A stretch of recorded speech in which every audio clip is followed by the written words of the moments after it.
The rain had been falling for nearly an hour, turning the mansion's marble driveway into a shimmering mirror.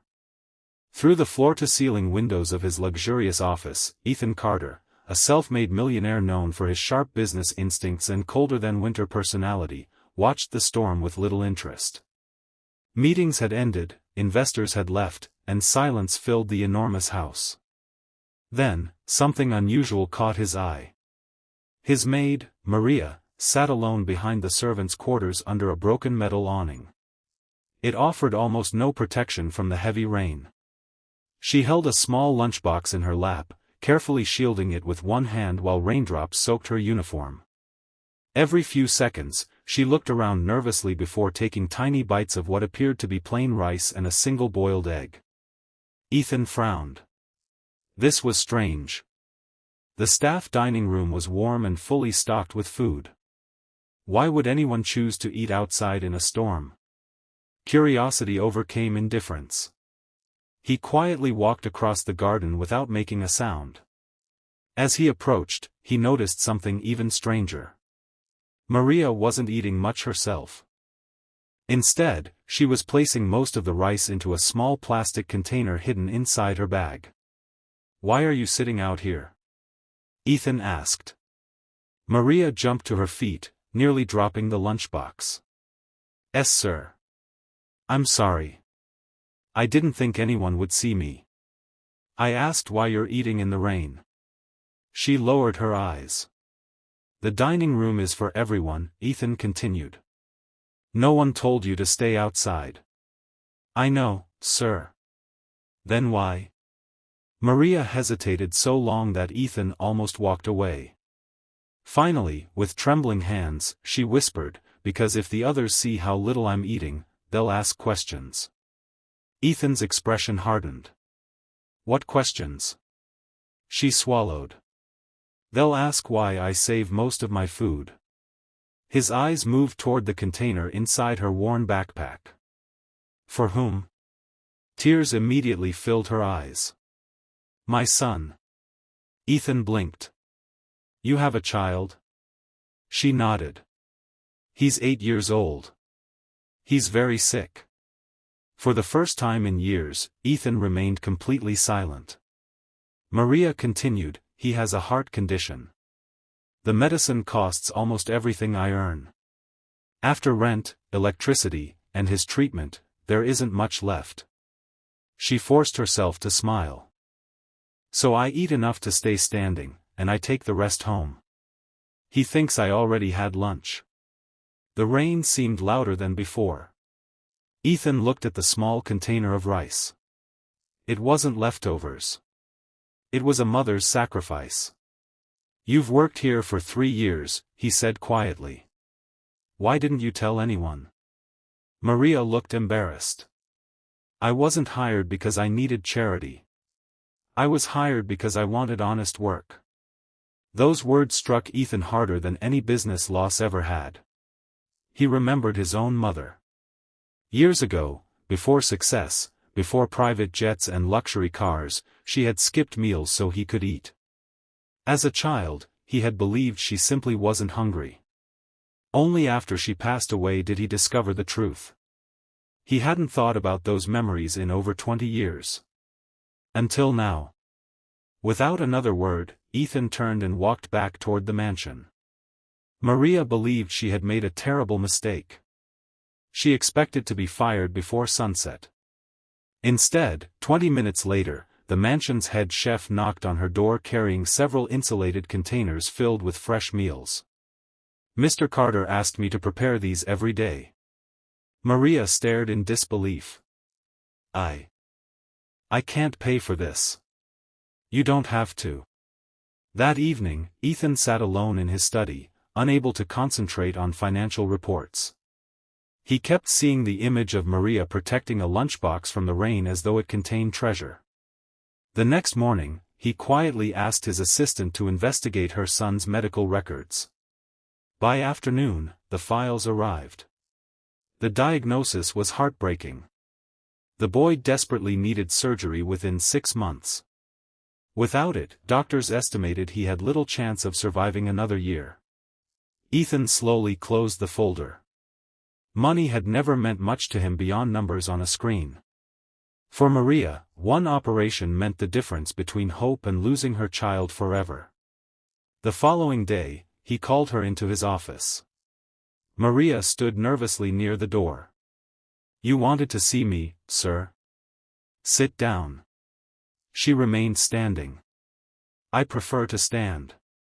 Ethan slid a folder across the desk. Inside was a letter from one of the country's finest pediatric hospitals. The surgery had been fully approved. Every expense had already been paid. Maria stared at the paper without understanding. There must be some mistake. There isn't. She looked up, confused. "I've arranged everything." Her lips trembled. "No. You start your leave tomorrow. Stay with your son for as long as he needs." Tears streamed uncontrollably down her face. "I can't accept something this expensive." Ethan smiled faintly. "You already have." "What do you mean?" "You reminded me what my mother looked like." Maria couldn't speak. She covered her face and cried openly. Weeks later, Ethan visited the hospital quietly. He didn't announce himself. From the hallway, he watched Maria sitting beside her sleeping son after a successful surgery. The little boy reached for her hand even in his sleep. Maria gently kissed his forehead. At that moment, Ethan realized something that every luxury purchase had failed to teach him. Real wealth wasn't measured by bank accounts.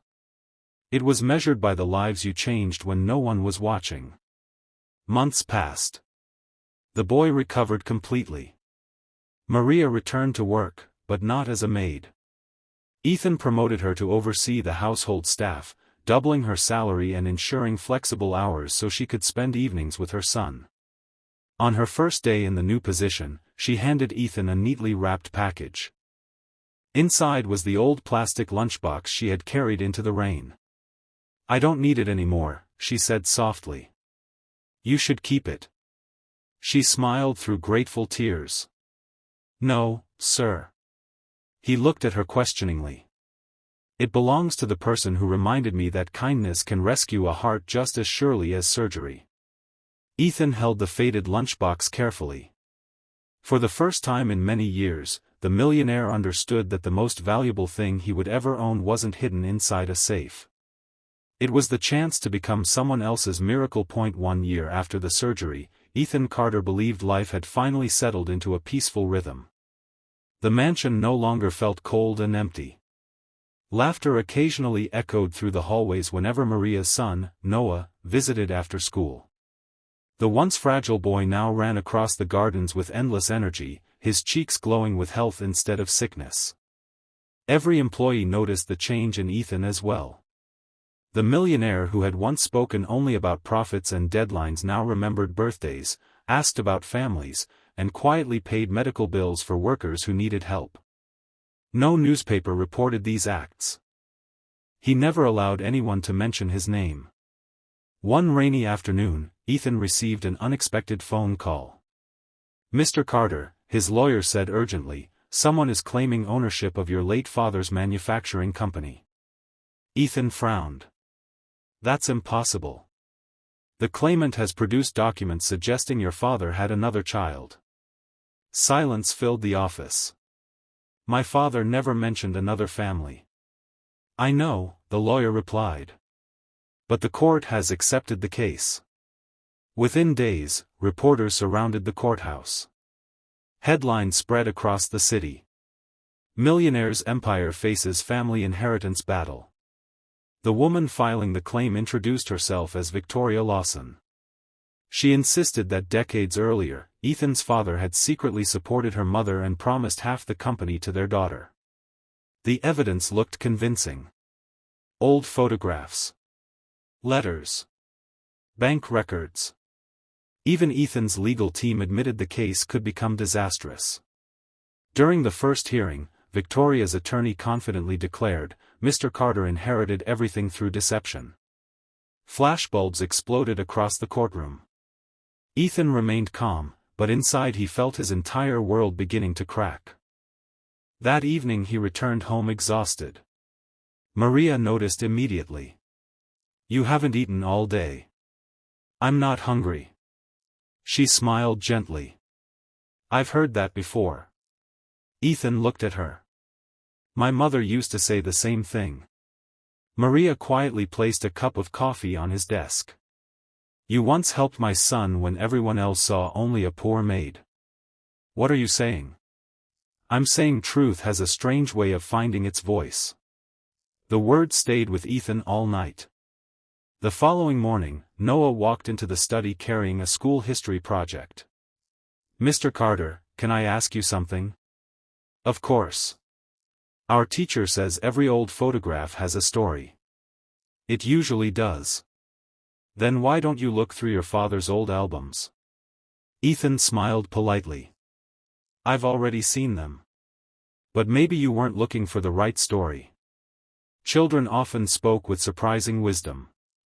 That afternoon Ethan climbed into the dusty attic of his childhood home, where dozens of forgotten boxes had remained untouched for years. Hours passed before he discovered an old leather suitcase hidden beneath broken furniture. Inside were letters written by his father. Most were ordinary. One envelope, however, had never been opened. Across the front were only 3 words. "For Ethan." His hands shook. The letter explained everything. Years before his death, Ethan's father had invested money to help a widowed employee named Sarah Lawson, Victoria's mother, after her husband died in a factory accident.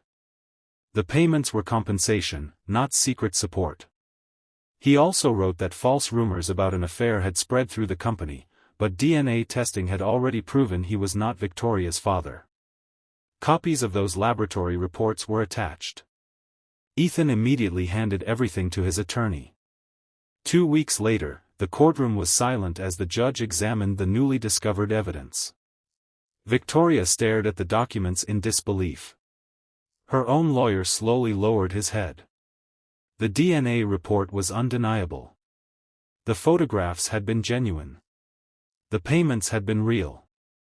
But the story behind them had been completely different. The lawsuit collapsed before noon. Outside the courthouse, reporters rushed toward Ethan. "Mr. Carter. Do you have anything to say?" He looked at the cameras for a long moment. "Yes." Everyone grew quiet. "My father helped a struggling family because he believed compassion mattered more than reputation." He paused. "If we spent half as much energy helping people as we do judging them, the world would become a kinder place."